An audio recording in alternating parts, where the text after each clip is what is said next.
नमस्कार दोस्तों, और ब्रह्मांड के इस अद्भुत सफर में आपका स्वागत है। आज हम एक ऐसी कहानी की पड़ताल करने जा रहे हैं जो हम सभी के अस्तित्व की नींव है, हमारे अपने घर पृथ्वी के निर्माण की कहानी। ये कहानी है लगभग 4.5 अरब साल पुरानी, एक ऐसी यात्रा जो हमें समय के उस बिल्कुल शुरुआती बिंदु पर ले जाएगी जहां सब कुछ शुरू हुआ। कल्पना कीजिए, आज से 4.5 अरब साल पहले की हमारा ब्रह्मांड, हालांकि आज जैसा घना नहीं था, फिर भी अनगिनत गैस और धूल के विशाल बादलों से भरा था। इन बादलों में से एक, जिसे सौर निहारिका कहा जाता है, गुरुत्वाकर्षण के खिंचाव के कारण धीरे धीरे सिकुड़ना शुरू हुआ। जैसे जैसे ये निहारिका सिकुड़ती गई, वह तेजी से घूमने लगी और केंद्र में एक विशालकाय तारा, हमारा युवा सूर्य, जन्म ले रहा था।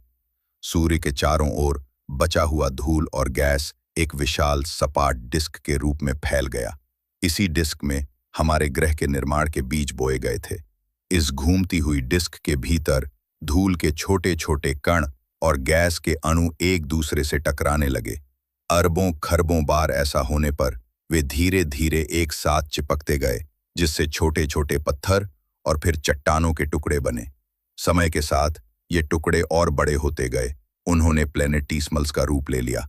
ये वो छोटे खगोलीय पिंड थे जिनसे आगे चलकर ग्रह बनने थे। गुरुत्वाकर्षण के प्रभाव से ये प्लैनेटिसिमल्स एक दूसरे से टकराते और विलीन होते गए। इन हिंसक टकरावों में से एक ने हमारे ग्रह को उसका प्रारंभिक रूप दिया।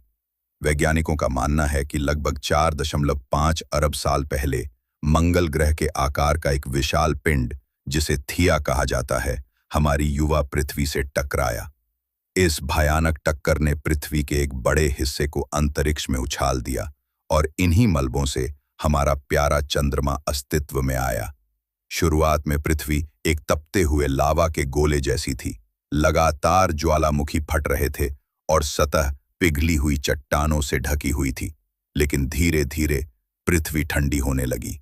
लाखों करोड़ों सालों तक ज्वालामुखी फटने से भारी मात्रा में जलवाष्प और अन्य गैसें बाहर निकली, जिन्होंने हमारे वायुमंडल का निर्माण किया।